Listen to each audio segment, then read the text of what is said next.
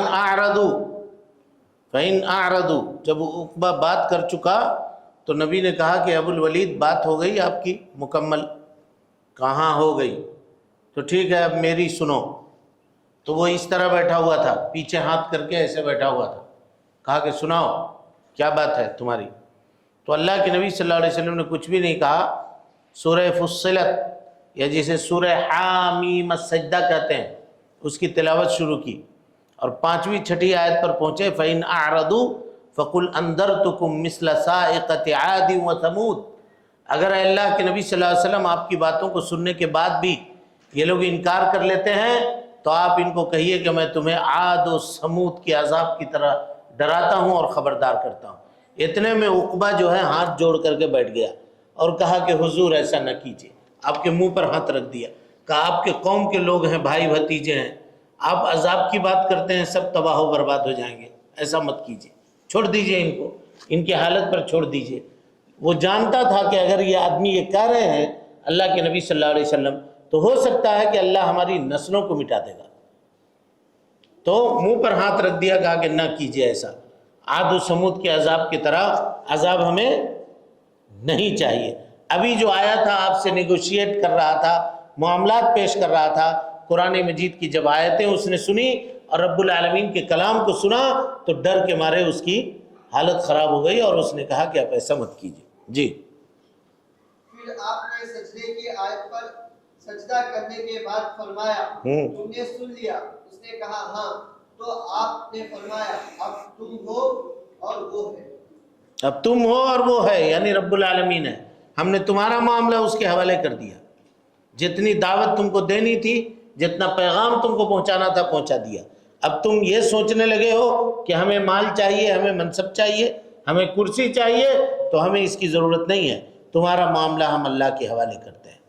جی عتبہ جب اٹھ کر لوگوں کی طرف چلا تو انہوں نے آپس میں کیا کہا؟ عتبہ جب اٹھ کر لوگوں کی طرف چلا تو انہوں نے آپس میں کہا کہ اللہ کی قسم عتبہ تمہارے پاس وہ چہرہ لے کر نہیں آ رہا جو لے کر گیا۔ ڈر کے مارے چہرے کا کلر اتر گیا، عتبہ کا چہرے کا کلر اتر گیا، اور جس جوش سے یہ گئے تھے کہ جا کر کے آج ان کو ہم سمجھا ہی دیں گے، ادھر جو آ رہے تھے تو منہ لٹکا ہوا تھا، تو لوگ دیکھ کر کے سمجھ گئے کہ لگتا ہے جس کام سے گیا تھا وہ کام نہیں ہوا، اسی لیے اس کا منہ لٹکا ہوا ہے، نہیں تو آدمی خوشی خوشی آتا، پورے طاقت سے آتا، لیکن وہ چل کے کمزور کی طرح آ رہا ہے، منہ سر جھکائے ہوا ہے، چہرہ کالا فق پڑا ہوا ہے، تو لوگ سمجھ گئے کہ لگتا ہے کام نہیں ہوا۔ جی عتبہ جب لوگوں کے درمیان آ کر بیٹھ گیا اور انہوں نے پوچھا کہ پیچھے کی کیا خبر ہے، تو اس نے کیا کہا؟ عتبہ نے لوگوں کے پوچھنے پر کہا کہ میں نے جو کلام سنا ہے ویسا کلام کبھی نہیں سنا، وہ شعر، جادو اور کہانت کچھ نہیں ہے، اس شخص کو اس کے حال پر چھوڑ دو۔ بس یہ مشورہ دیا کہ اس کو اس کے حال پہ چھوڑ دو، میں نے جو کلام سنا ہے ایسا کلام میں نے کبھی نہیں سنا، میں شعر بھی جانتا ہوں، جادو کی چیزیں بھی جانتا ہوں، اور دوسری چیزیں بھی جانتا ہوں، نہ وہ شعر ہے نہ وہ جادو ہے نہ اور اس طرح کی کوئی چیز ہے، وہ رب العالمین کا کلام ہے، اس کو اس کے حال پر چھوڑ دو، یہ مشورہ دیا۔ اگر عرب نے اسے مار دیا تو تمہارا کام دوسروں نے کر دیا، اگر وہ غالب آ گیا تو اس کی بادشاہت اور عزت تمہاری بادشاہت اور عزت ہوگی۔ جی ویٹ اینڈ واچ، اس کے اوپر عمل کرو، چھوڑ دو اس کو، انتظار کرتے رہو، اگر دوسرے لوگ اس کو مار دیتے ہیں تو تمہارا کام ہو گیا، اور اگر نہیں مارتے ہیں، یہ غالب ہو گیا تو تم اس کے ساتھ ہو جانا، تم اس کے ساتھ ہو جانا۔ جی عتبہ کی یہ باتیں سن کر لوگوں نے جب یہ کہا کہ ابو الولید اللہ کی قسم اس نے تم پر بھی جادو کر دیا ہے، تو اس نے کیا کہا؟ عتبہ کی یہ باتیں سن کر لوگوں نے جب یہ کہا کہ ابو الولید اللہ کی قسم اس نے تم پر بھی جادو کر دیا ہے، تو اس نے کہا کہ اس شخص کے بارے میں میرا یہی خیال ہے، اب تم جو چاہو کرو۔ جادو وادو کچھ کیا نہیں ہے، اس شخص کے بارے میں مجھے جو مشورہ دینا تھا وہ مشورہ میں نے تمہیں دے دیا، اب تمہارے ہاتھ میں ہے، تم جو فیصلہ لینا چاہتے ہو وہ لے لو، لیکن مجھے جو سمجھ رہے ہو کہ جادو ہو گیا ہے ایسا کچھ بھی نہیں ہے، میں پورے ہوش و حواس میں تم سے بات کر رہا ہوں۔ جی مکہ والے جب لالچ دے کر بھی آپ کو نہ روک سکے تو انہوں نے آپ صلی اللہ علیہ وسلم سے کیا پیشکش کی؟ مکہ والے جب لالچ دے کر بھی آپ کو نہ روک سکے تو انہوں نے آپ صلی اللہ علیہ وسلم سے پیشکش کی کہ ایک سال آپ ہمارے معبودوں کی عبادت کریں اور ایک سال ہم آپ کے معبود کی عبادت کر لیں گے، اب اگر ہم حق پر ہیں تو آپ کو ایک حصہ مل جائے گا، اور اگر آپ حق پر ہیں تو ہم نے اس سے ایک حصہ لے لیا. وہی کمپرمائز، جب موقع ملے تو مزار پہ چل جا کے چادر چڑھا دیجئے، کہیں وہاں ہو تو اس کے اسٹیج میں چلے جائیے، کبھی اس کے میں چلے جائیے، کبھی اس کے میں چلے جائیے، ایسا کر لیجئے. ہم لوگ آپس میں لڑیں گے جھگڑیں گے کیوں؟ جو نظریہ وہ لوگ پیش کرتے ہیں یہی وہ نظریہ ہے. لیکن اللہ رب العالمین نے ساتوں آسمان سے ان کے اس مشورے کی تردید کر دی، اور قرآن مجید کی آیت سورۃ الکافرون نازل ہوئی. قل یا ایھا الکافرون، اے اللہ کے نبی صلی اللہ علیہ وسلم کہہ دیجئے ان کافروں سے، لا اعبد ما تعبدون، میں اس کی عبادت ہرگز نہیں کروں گا جس کی تم عبادت کرتے ہو، ولا انتم عابدون ما اعبد، اور جس کی میں عبادت کرتا ہوں اس کی تم عبادت کرنے والے نہیں ہو، ولا انتم عابدون ما اعبد، اور جس کی میں عبادت کرتا ہوں اس کی تم عبادت نہیں کر سکتے. لکم دینکم، تمہارے لیے تمہارا دین، ہمارے لیے ہمارا دین. یہ کمپرمائز والا معاملہ نہیں ہو سکتا. دن بھی صحیح، رات بھی صحیح، شیعہ بھی صحیح، وہ بھی صحیح، وہ بھی صحیح، وہ بھی صحیح، ایسا کبھی بھی نہیں ہو سکتا. کوکٹیل نہیں ہے، دین نہیں ہے یہ. دین بازیچہ اطفال نہیں ہے، بچوں کا کھلونا نہیں ہے کہ تم لے کر کے اس کو کھیلو. سمجھ گئے؟ جی چلیے. اللہ تعالیٰ نے اس کا جواب کیا جواب دیا؟ اللہ تعالیٰ نے اس کے جواب میں سورہ کافرون اتار دی، یعنی ایسا ہرگز نہیں ہو سکتا. باطل بھی پسند ہے، حق لا شریک ہے، تو شرکت میانہ حق و باطل نہ کر قبول. مکہ والے جب اس طرح کی اپنی ساری کوششوں میں ناکام ہو گئے تو انہوں نے کون سا ظالمانہ فیصلہ کیا؟ مکہ والے جب اس طرح کی اپنی ساری کوششوں میں ناکام ہو گئے تو انہوں نے یہ فیصلہ کیا کہ ہاشم اور مطلب کے گھرانوں کا بائیکاٹ کر دیا جائے، ان سے شادی بیاہ، لین دین، خرید و فروخت اور بات چیت وغیرہ نہ کی جائے. یہ فیصلہ لکھ کر خانہ کعبہ کے اندر لٹکا دیا گیا. اس بائیکاٹ کا تحریر کس نے لکھی تھی، اور آپ صلی اللہ علیہ وسلم کی بددعا کے نتیجے میں اسے اللہ کی طرف سے کیا سزا ملی؟ اس بائیکاٹ کی تحریر بغیث بن عامر نامی شخص نے لکھی تھی. آپ صلی اللہ علیہ وسلم کی بددعا سے اس کا ہاتھ یا ہاتھ کی بعض انگلیاں شل ہو گئی. شل ہو گئی مطلب پیرالائزڈ، کام نہیں کرنے لگی، یا تو پورا ہاتھ یا ہاتھ کی چند انگلیاں. بغیث بن عامر اس نے لکھا تھا اس معاہدے کو. جی. اس بائیکاٹ میں ہاشم کے ساتھ مطلب کے گھرانے کو بھی کیوں شامل کیا گیا تھا؟ ابو طالب نے اس اندیشہ سے کہ قریش کے لوگ نبی صلی اللہ علیہ وسلم کو قتل نہ کر دے، بنو ہاشم کے ساتھ بنو مطلب کو بھی جمع کر کے آپ صلی اللہ علیہ وسلم کی حفاظت کا عہد لیا تھا، جسے انہوں نے قبول کیا تھا. اس لیے اس بائیکاٹ میں بنو ہاشم کے ساتھ انہیں بھی شامل کیا گیا. یہ ظالمانہ فیصلہ کتنے دنوں تک قائم رہا اور اسے کن لوگوں نے توڑا؟ یہ ظالمانہ فیصلہ 3 سالوں تک قائم رہا. اس مدت میں آپ صلی اللہ علیہ وسلم اور آپ کے ساتھیوں نے شعب ابی طالب میں ابی طالب نامی جگہ نامی گھاٹی میں جس میں بائیکاٹ کے بعد ابو طالب انہیں لے کر آ گئے تھے، سخت تکلیفیں اٹھائی، درختوں کے پتے اور سوکھے چمڑے کھائے اور پر فاقے کیے. عورتیں اور بچے بھوک سے بھڑکتے تو ان کی آواز گھاٹی سے باہر سنائی پڑتی. پھر اللہ تعالیٰ نے ایک طرف قریش کے 5 بڑے لوگوں کے دلوں میں یہ بات پیدا کر دی کہ وہ اس بائیکاٹ کا خاتمہ کر دے. چنانچہ انہوں نے قریش کے سامنے اس کا اعلان کر دیا تو دوسری طرف دیمک بھیج کر اس فیصلے کی تحریر میں جو باتیں رشتے کو توڑنے اور ظلم و ستم سے متعلق تھی انہیں